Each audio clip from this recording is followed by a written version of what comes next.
Tackle your fitness? Hey Siri, tell me more about Apple Fitness Plus.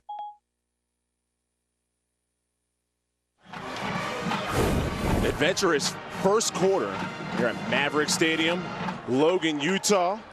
A beautiful stadium and a gorgeous day. The first quarter was littered with turnovers. Both teams moved the ball but couldn't finish drives. It was the Carters making plays and reading the eyes of the quarterbacks. And this hit by Anyanwu, special.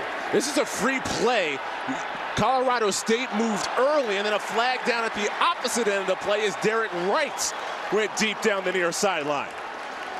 So Bonner again going down the field, recognizing the free play, and another penalty on Colorado State as Marshawn Cameron was in coverage.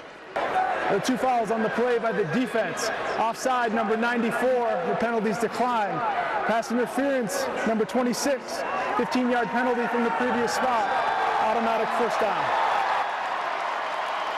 Steve Addazio can't like that. There's 94 inside Phillips. And then on the outside, the contact a little bit early. I don't know about that. That seemed a little, the offsides maybe. Didn't necessarily agree with that pass interference call on Cameron. Gentry is the running back. Play action. Again, Wright pushes off, makes the catch, falling out of bounds, gets the foot in. Touchdown, Utah State.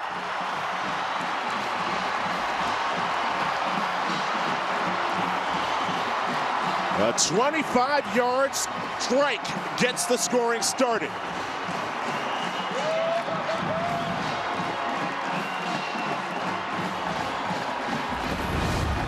Well, they just haven't had the lead much this year at all. And even though this is the second quarter, it looked like a little bit of a nudge from Wright to get a tad bit of separation, and then he gets the 2 feet down. So that hands extend, and Cameron makes it tough for him to make the play. But the body control, watch him get, whoa, wait a minute, is that in bounds?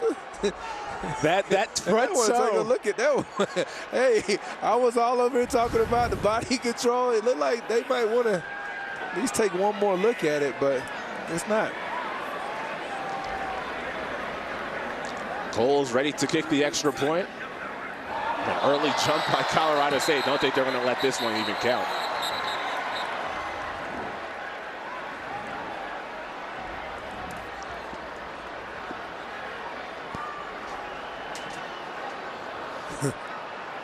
Ball just continues to bounce back to get it to that spot.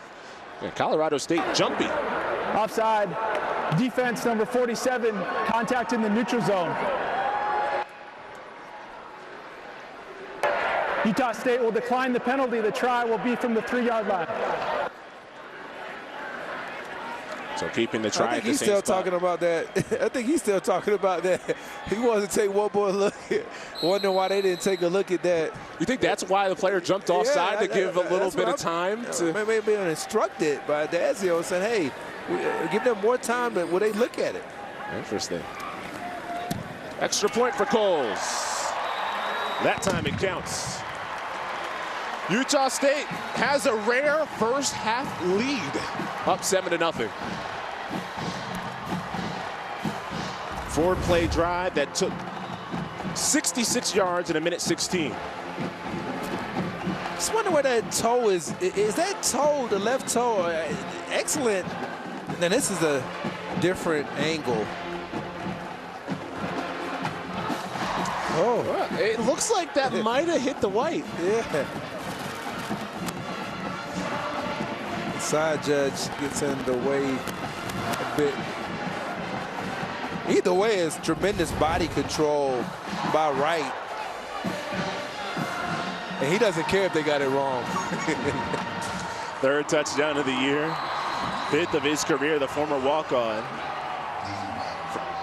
from Sterling, Utah. Transferred from Snow College. He's made some really big catches for this football team during the year. Tough catches in the middle of the field. Nimrod kicks off. Panunzio to return from the 2. Nunzio across the 20 and upend into the 21-yard line. Tomorrow at 3:30 Eastern, the SEC on CBS features LSU looking to stay hot after a big win last weekend, heading to Oxford for a meeting with one of the most potent rushing attacks in the conference, 12th-ranked Ole Miss Rebels. Coverage begins at 2:30 with the drive to Atlanta presented by Mercedes-Benz, followed by the State Farm College Football Today, taking you right up to kickoff. And tomorrow, the SEC's on CBS. Corral, the usage, 30 carries against Tennessee. Is he going to be healthy, and how effective if so? Centeo rolling out near side, pressured and throws it away. Cash Gilliam provided that Utah State pressure. Obanda certainly has decided to come after Centeo when they do throw the football. Bonquichan also getting in there along with Gilliam. And they're making him understand if he's going to roll out, they're going to be in contain. From the 22, Bailey gets the edge again. Runs through one tackle and plops down to the 25 for a gain of 3. The former first-team All-Mountain West player at Fresno State, Justin Rice, the transfer, on the Utah State tackle. 3rd and long for Colorado State, looking to respond to the Utah State touchdown drive. Centeo, quick toss on the money, and that's the first time we call Trey McBride's name in the passing game. That's his 50th catch of the year, and that picks up a Ram first down. Well, they put him outside at wide receiver, and they allow him to run the slant and use that body to get positioning on a smaller corner or safety. And that's the versatility of McBride. Two-time All-Mountain West. It's the first down on 3rd down for Colorado State. From the 37. A handoff to Bailey, and spins and earns nothing. Marcus Moore on the tackle. Trey McBride has just been a monster throughout his Colorado State career. Winds up all over the field. You know, our crew did an excellent job of breaking this down. 51 times in the slot, wide out 16 times, make it 17 after that last slant reception.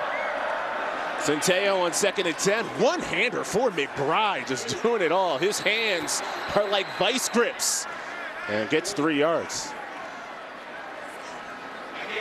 Gilliam and Rice, a double-team tackle. And this is solid by Gilliam, in position. Now they're in 3rd down and 7. This isn't where the Rams want to live. They want to make it 3rd and 3, 3rd and 4. Utah State is happy anytime they're in these long yardage situations. Now McBride is in the slot. Centeo floats, and it is vacuumed in at the 40-yard line. Dante Wright, who's getting healthier by the week, former All-Mountain West 2nd team, for a gain of 20. And he runs a corner route, and Jackson is not getting enough depth in their zone coverage. And that throw by Centeo right on the money. 2 3rd and longs picked up by Colorado State. Another play-action fake. Centeo rifles down the far sideline. Incomplete. Ty McCullough, the go-to guy there. They fake the downhill play action to Bailey. And this is simply they call a 9-route or a fly. McBride said, maybe you should have thrown it to me. He was running a crossing route. McBride was wide open. A little bit upset that he was not targeted on that play. Already has 2 catches on this drive. Best receiving tight end in the country. Stretched out, David Bailey chopped down by Rice. He says, not today. There's that last play where McBride was open. They run the 9. They're clearing out for McBride to have this. So the safety jumps up. Nobody's on McBride. He's wide open. That's why he was a little bit upset. And that route is designed to clear out for him to get over and across the field. Centeo thought he had a better matchup on the outside and didn't see McBride wide open. 3rd and 15. Centeio has time, steps up, guns, and it's caught by Kress. And Kress has a Colorado State first down. The third and long picked up. That is a gain of 18. The scanning by Centeio in the pocket. He went all the way from his right side back to his left and found Kress. That's one of the things that John Budmeyer talked about has been a process for Centeio, learning how to go through those progressions. By Utah State, their first timeout on the field. Utah State's defense can't get off the field on 3rd and long. They called timeout, needing a stop in Logan.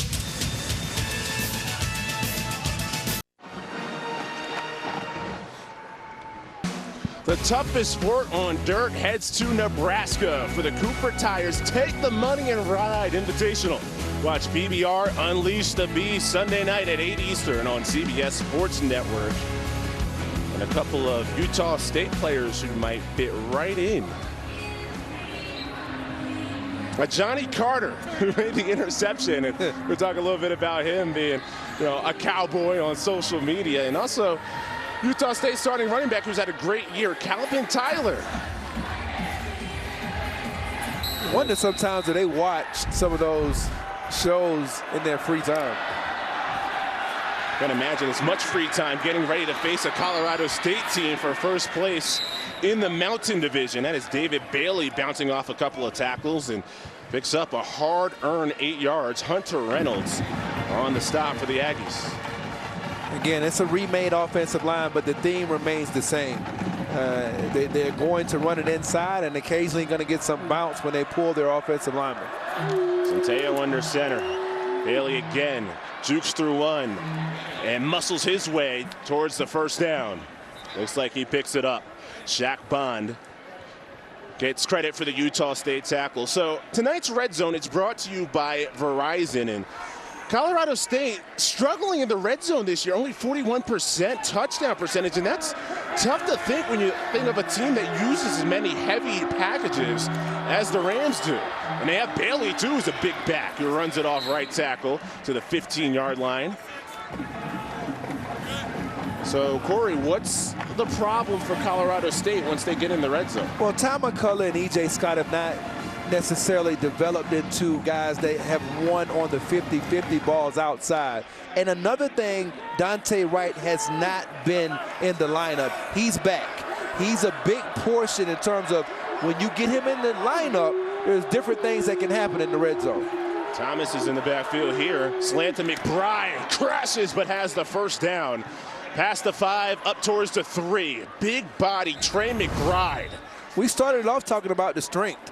And now you've got the corner and the safety. He's delivering blows after the catch. It's almost like he's running the football and they handed it off to him. Bam! I mean, Bond, he's on top of him giving the first down signal. McBride giving the Aggies the ride. He's 6'4", 260 pounds, and he's atop a lot of big boards and mock drafts when it comes to that tight end position. Shaq Bond, who, again, took the worst of that, he's the one who's down for Utah State. Bond has been a good football player for quite some time for this team. Back in 2019, he had 3 interceptions and a touchdown. And he even had a 100-yard interception return for a touchdown back in 2018. They can't afford to lose him because of his communicative ability and also his activity. And he had such an important role of Utah State in their win against UNLV. He was a conference player of the week. A couple of interceptions, including a game-sealing one. Looks like he'll be fine, potentially. This is the break. You're correcting your angle to make the tackle against a 250-pound tight end. And you receive the blow. McBride is different. When you're playing against a player like him, you've got to bring everything you have as a tackler. Because, again, as you can see, he's going to deliver more than he's going to receive. It's funny that, at the top of the broadcast, we talk about playmakers, and you have Trey McBride, who's this big 260-pound receiver, tight end. And on the other side, Tompkins, who's 5'8" at best. Crazy how this game works. Up the middle, smooth run for David Bailey. First play off the injury, scoots into the end zone and caps off a 14-play Colorado State drive. How's that for a response to potentially even this up? This cut by Bailey was flat out nasty. I mean, watch what he does. He comes up, he's following behind Schifoni, and he makes that cut, and he does it instinctively. And he points to the camera. Look at me. That was nice. Nice that FaceTime. Caden Camper delivers the extra point. First quarter, I should say, had 3 turnovers. But the offense has settled down in the second quarter. Utah State TD answered by the Rams.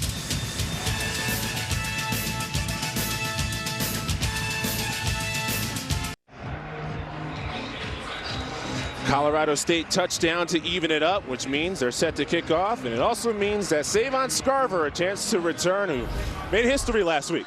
And this one Scarver will take at the goal line. Here we go.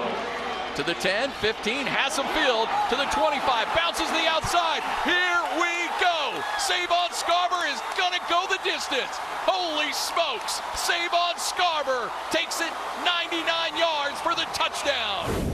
Scotty G, Scott Gerard on the call for Utah State. Does a great job on those games. That was his 7th career kickoff return for a touchdown, which tied him with a couple of others for the most in NCAA history. Can he break the record? Will Colorado State give him a chance? Not this time. Running along the far sideline is Devin Tompkins, who has some wheels himself, and he's bumped out of bounds near the 25. Pretty good second option. You don't kick it to him, and Tompkins on the other side.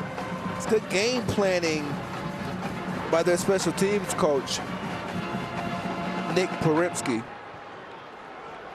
Interesting that Scarver, the first ever kickoff return touchdown he had in his career, it's actually in the Arizona Bowl on CBS Sports Network, and then the record time one, he likes playing on CBS Sports Network. And also he had one against Colorado State in 2019, so he gets everybody. Utah State from just shy of the 25. Bonner, quick delivery to the sideline. Justin McGriff a bobble, but he does bring it in. But the 6'6" junior from Tampa, not clean on that one at all. Ajayi, credit for the tackle. Loss of 1. Logan Bonner just shakes his head. Bonner, stocky. He's 6'1", 230. That's a big arm, and we've seen it in this game. Play action on second down. Has Tompkins in the seam. Throws it on the money. Devin Tompkins in Colorado State territory. Big game for Utah State. Goes right by number 25, Robert Floyd. And Floyd got caught with his feet in the dirt, kind of waiting on something. And that's when you got the double move from Tompkins, who's very adept at being able to give the defender a leg and then take it away. And that's not easy to do. You have to have very good hip flexibility to be able to run those types of routes. And Blackburn, who's been injured a little bit but is coming back tonight. He was the Colorado State player slow to get up after the gain of 34. And those explosive catches by Tompkins, they energize everybody. The team, they truly love what he brings to the table as a leader because of his energy down to down. And those plays get everybody going. From the 42, Elion Noah, big running back, lowers the shoulder and moves the pile a couple of extra yards to the 38, gain of 4. Took Jack Howell for a bit of a ride. It's actually 5 yards on first down.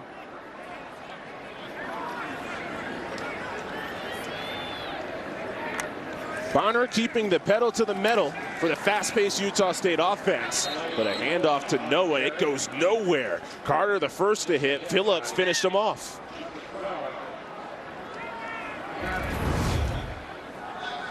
Phillips, he gets to his side and then he comes back in, but it was Carter, like, as you said, closing off the edge to really shut that down. This bunch set that they like to run could involve now some quick passes. 3rd and 5 to the comeback route for Tompkins down the hash. It's incomplete. Robert Floyd knocked it away, and it brings up 4th. And he's anticipating a quick pass, so Floyd is kind of sitting on this route. And excellent job of getting his hand inside of the breadbasket of Tompkins. Can't reel it in. Now it's 4th down. They're in Colorado State territory at the 39. They're going to go for this. And there's Tompkins at the number 2. From the 39, Colorado State early movement, free play, looking for Wright again. Brings it in over the shoulder, taking advantage of the free play. Derek Wright, touchdown, Utah State.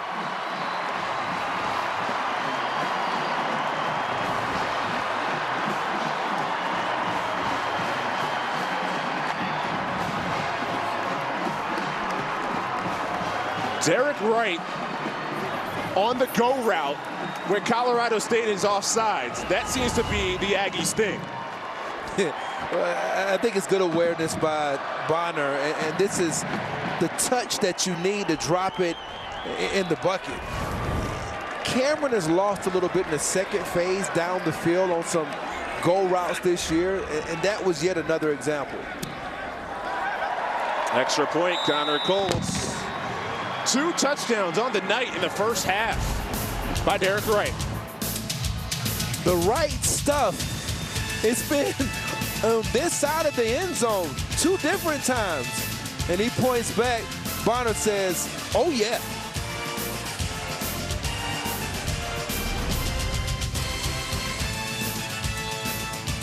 Want to tackle your fitness?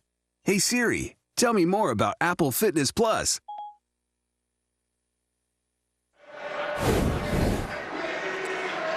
Utah State, lots of smiles on the sideline. One of the surprise teams in the Mountain West this year. Derek Wright, already 2 touchdowns in this game. He came in with 2 touchdowns this season. What he's been able to do tonight, they've gotten a matchup. It's been against Marshawn Cameron. All of the attention more on the other side. You're looking at Tompkins, and they've got the one-on-ones with Wright versus Cameron. Panunzio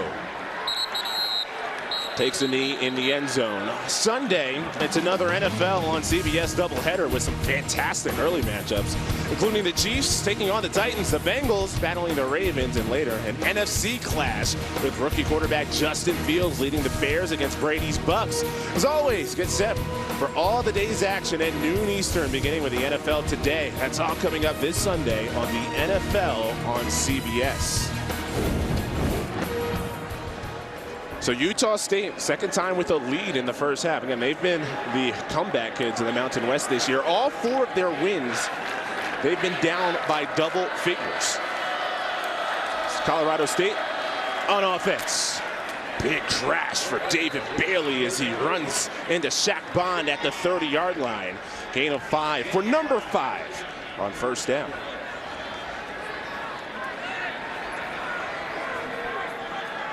Utah State, at the bottom of the Mountain West in most of the defensive categories. And they handled the smash mouth offense from Steve Adazio. Gary Williams, the second tight end in the Colorado State rotation. They run a bunch of them. Picks up the first down, running down the sideline before escorted out by Justin Rice. He's going to sneak behind the play fake, and that forces Rice to work through some traffic. And the play design allows him to be able to get straight to the flats, and you need an accurate throw from Centeo. He delivered.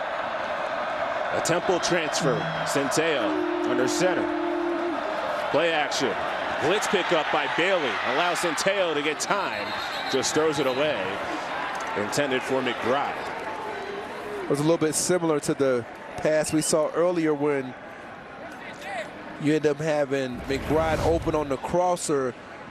McBride again on the crossing route, and this is a decent match this time by number 22, Onyanwu. 3 down linemen for Utah State on 2nd and 10. Bailey greased down the hash, makes a stiff arm at the 30, tiptoes to the 20-yard line.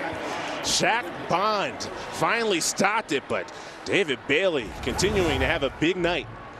And also, Mike Schifoni having a big night. He makes a block. On the outside, you get an excellent block from number 69, Barry Wesley. And if not for that shoestring tackle by Bond, might have been in the end zone. He's over 100 yards already in the first half.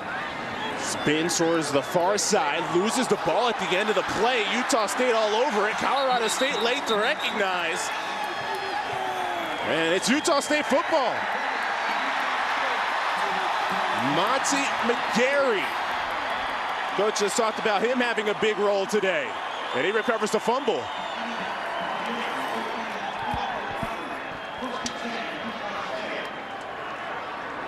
Well, Colorado State thinks Bailey was down. Well, he certainly ran through the tackle of Rice. Oh, yeah, it looked like he Gilliam was going for the strip as he was going to the ground. Watch number 5, Gilliam. The fumble recovered by the defense is under review. Gilliam's already pulling them down. Is that right knee down? I think he still has control when he hits the ground, even though Gilliam tried to poke it away with the rip. It started to come loose initially when Gilliam did rip at it, but I think he still had enough control by the time his left shin had hit the ground.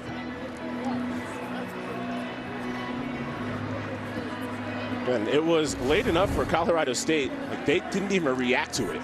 Like, when the ball was out, like, right. They just thought, hey, this play's been over. The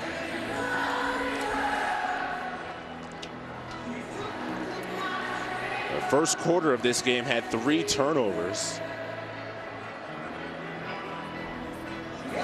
Colorado State's one of their strengths so far has been taking care of the ball relative to their opponents.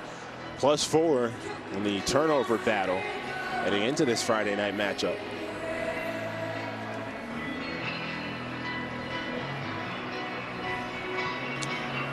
And though you're seeing with Colorado State exactly what they want, and Steve Adazio talked with us about just that physicality of running the ball and it being more effective as the half moves on. It really has become, the attrition is starting to set in. Can they handle the size and the bulk? Reviewing the play, the runner was down prior to losing the football. Ball be placed at the 17-yard line. It's 2nd down. Yeah, can they handle the size and bulk, not only of the offensive line, Chris, but also the running back? He's 240, 250 pounds, and you've seen kind of sometimes where during this first half where when they've tackled him, they've kind of felt the blow a little bit on the other side. I mean, the average size of the offensive line, 6'4", 306. And then Bailey, a big back. But I go back to what you said. Thomas too. But I go back to what you said about the red zone struggles. The last time down, they were able to punch it in, but I think this is maybe even more important because you don't want them to have the ball back when they've already gotten a matchup on the other side. A matchup that in fact doesn't involve Tompkins. McBride, he's the receiver at the bottom of the screen. Looking to McBride, Centeo elects opposite, delivers, and it is snapped by the 10, muscling McCoy all the way to the 2 before he's finally stood up there. And I think what you mentioned during the week about the red zone, that's when you start to see McBride split out a little bit more. And even if they close down the formations and you try to match up defensively with the 3 tight ends, they can always shift and put him right back at the receiver position. So they can play a little bit of games, and maybe those are the things that can help their red zone offense become a little bit more effective. Puts the Rams on the doorstep. Heavy set. Bailey, the deep back. Bailey gets it. Keeps it moving. It gets into the end zone. David Bailey, what a half. Touchdown, Rams.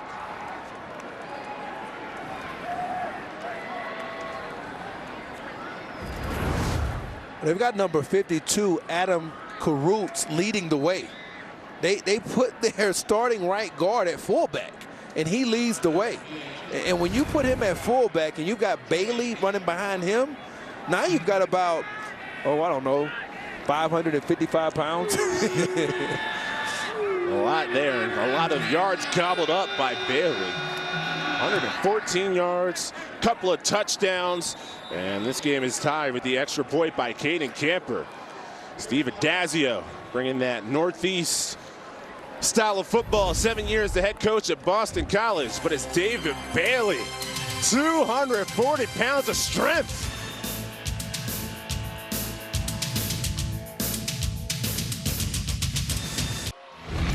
David Bailey was a back that Steve Adazio had at Boston College.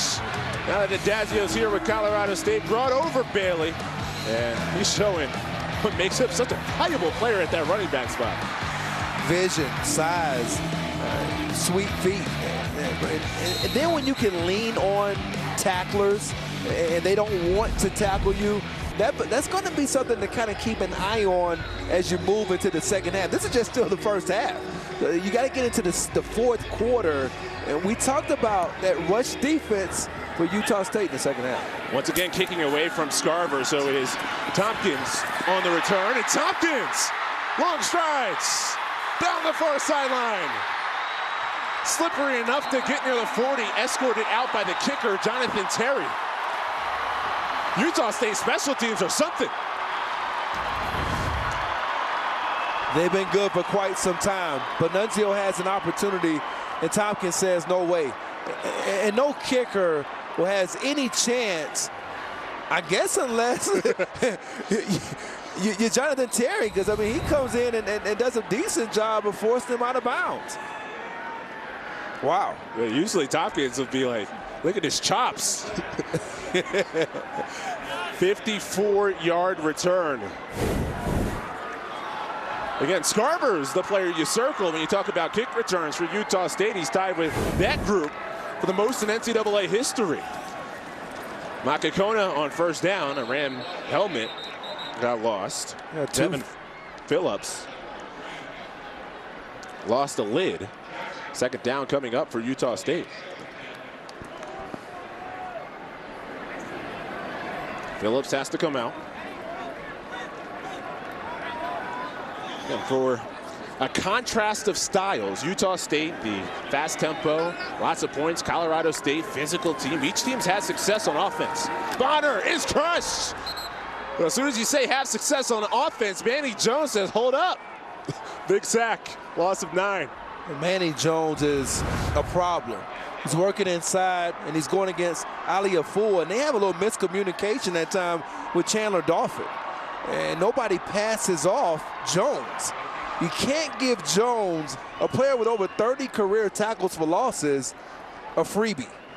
And that's exactly what they gave him. Last year, the Rams led the nation in tackles for loss per game. They're doing pretty well this year, too. And they came to this game in the top 10 in sacks. 3rd and 18. That's Terrell in motion.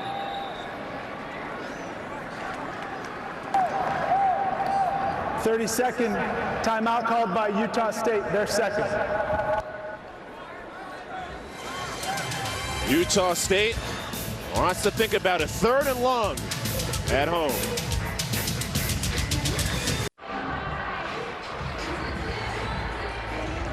Blake Anderson has seen his team get into a lot of 3rd and longs this year, but fortunate for them, they're really good at it. 43% on 3rd and 7 plus, but this is a little bit extra. 3rd and 18. Rams only rush a couple. They also have a spy, Makakona in the flat. Races past the 40, but still shy of the first down. And Anderson's an aggressive coach. It's 4th down, and the offense stays on the field. Well, you only got one timeout left, even though it's 3 minutes and 40 seconds to go in the first half. You probably, you may not have an opportunity to get the ball back again this half if Colorado State gets it the way they control it. So take advantage of this field position right now. 3 receivers near side. On 4th and 8, again Ram early movement. McBride was off, so Bonner takes it deep. Again for Wright. Incomplete. Bonner took a hit as he got rid of the ball.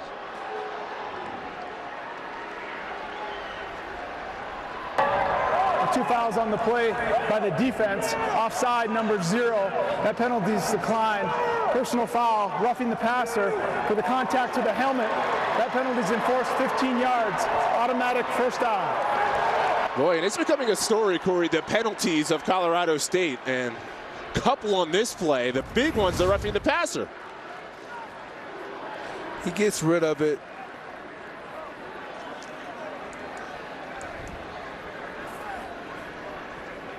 They hit by number 1, Scott Patchen. Gets around number 72, Alfred Edwards, and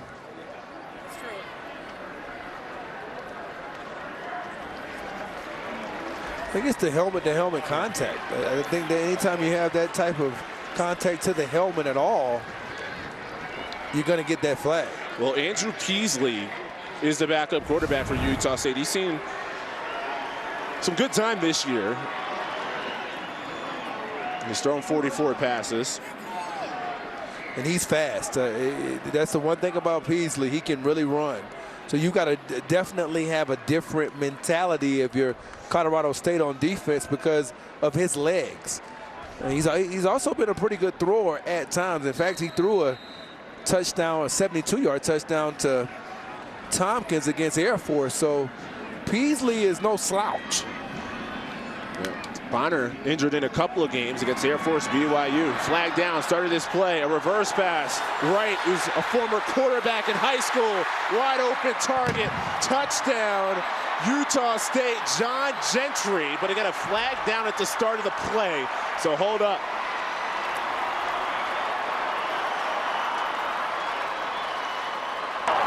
Illegal formation.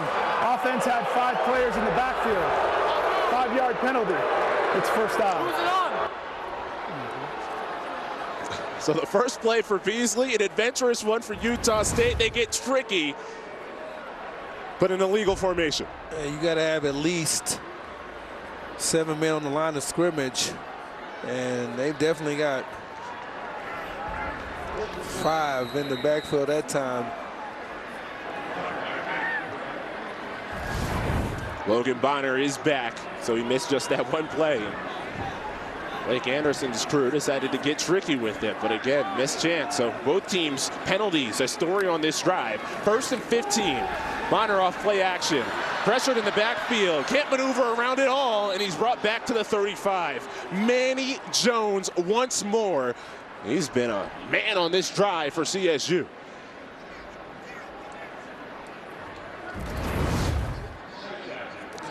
Well, Jones is working inside. Again, it was against Ali Afua, and he comes in late. The pressure was really brought by number 94, Devin Phillips. They force him to flush up in the pocket, and he runs right into Jones.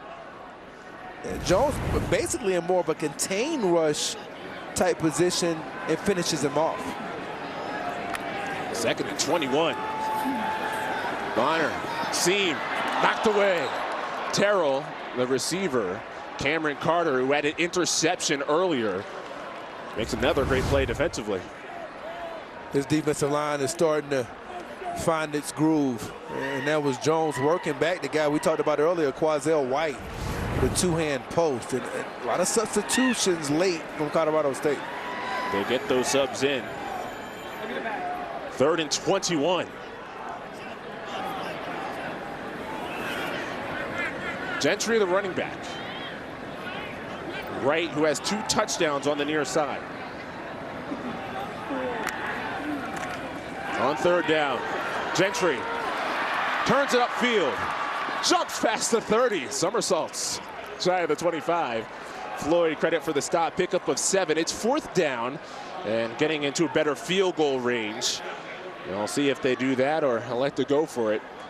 Blake Anderson, an aggressive coach, but the field goal unit coming on for a 45-yard attempt for Connor Coles, who did struggle in Utah State's win against UNLV last time out. Well, you know, he also made a 45-yard field goal with 1 minute to go around this same portion of the half against BYU in this stadium. So I do think that this is a smart move by Coach Anderson. What do you think about Colorado State here? They had 2 timeouts. Utah State uses a timeout here. The Rams had 2 timeouts. They just let 40 seconds go off the clock. A chance for them to have a last end of half drive, and they let time run off. They did.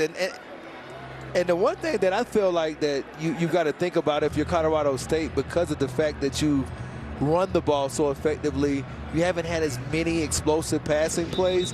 How do you feel about opening it up in terms of passing the football? You got plenty of time, I think, with the 2 timeouts to still have a productive 2-minute drive. How do you feel about opening it up, your offensive formation? See the passion from the 62-year-old. But again, Connor Cole has mentioned the struggles a week ago. 52-yarder in the second quarter. No. 44-yarder. That was in the fourth.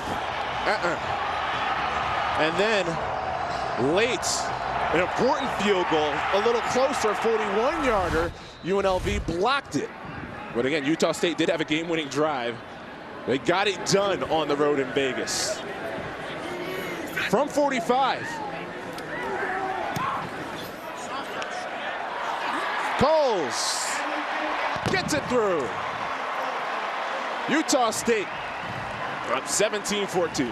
That's got to be a confidence boost for Coles, because until that debacle against UNLV, the other struggle that I thought he had was against Boise State, the ball coming off the foot too low.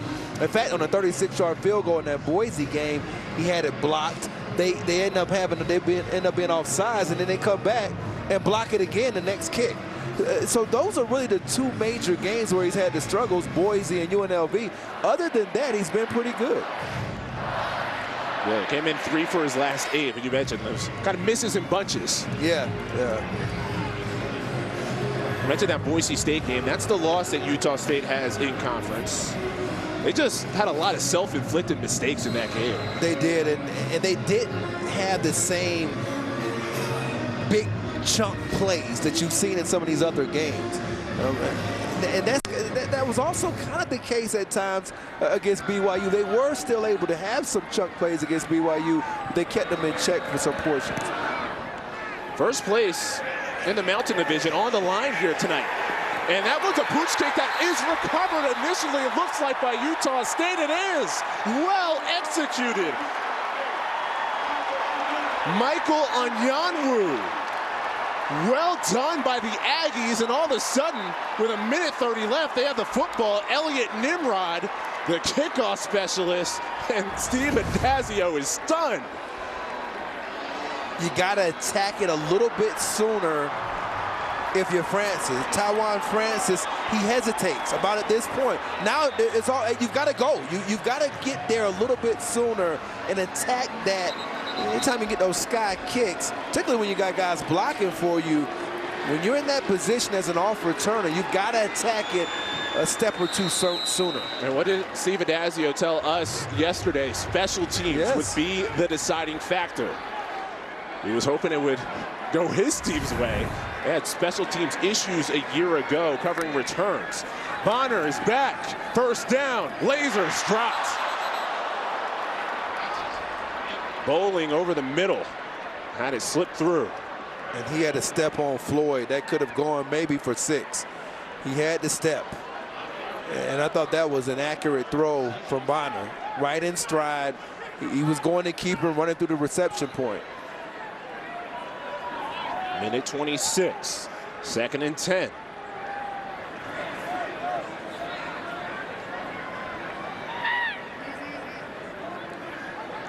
Look to the sideline.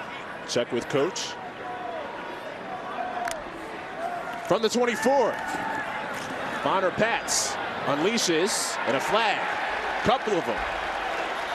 Brandon Bowling running down the seam. And Utah State thinks it's against that team, Colorado State.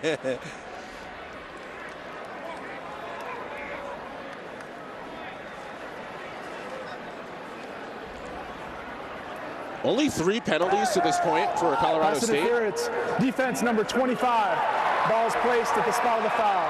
Automatic first down. Robert Floyd there, but it seems like more. Those penalties have been in big spots. They have, and particularly right now, because now, remember, Utah State has no timeouts. And I think that's part of the problem, is that they don't have, and they don't have any timeouts, but Colorado State might want to think about using some of theirs now if they want to get this ball back one more time. Minute 21. Again, a dangerous kick return unit will get the football at halftime in Utah State. First down. Bonner for Tompkins. Incomplete. Ajayi on coverage that time and wins the battle. This is what you want to do. If you're going to be this close to the sidelines, I'm not letting you get inside, and now I'm going to squeeze you to the sideline. That's a little bit handsy, but when you line up that wide, you don't give yourself a lot of room for error, either for the quarterback throwing the ball or your technique as a receiver of your Tompkins. If you're going to get a wide split like that against a corner, they need to take away the inside. Ajayi did. Noah is the running back. The patient Aggie team on second down. Noah gets it. Can't slip through. Great convergence by Colorado State, and Toby McBride gets the tackle. Clock moves here. We want to use that timeout now if you want to have any chance of getting the ball back. Because, hey, listen, let's look at it. Utah State, they don't have a timeout. They don't have any problem with letting it run down because they see the clock going down, and this could actually gain them a possession back for the second half. And that 2 for 1. Utah State gets the ball to start half 2. 3rd and 10. Bonner flings, incomplete. Looking for Bowling. Robert Floyd, who had the penalty earlier on in this possession, that time gets the stop. 4th down, and again the field goal unit for Utah State. This is probably bigger than even the last field goal because now you make it a 6-point game if you can hit this. Blake Anderson, he knows it. And Coles, he needs to probably get back into a rhythm again after those misses. First kick was good. Can you make it 2 in a row? 9 for 14 on the season. Second field goal. And about 5 minutes of real time up and through. Utah State 20-14, 33 ticks to go in half 1.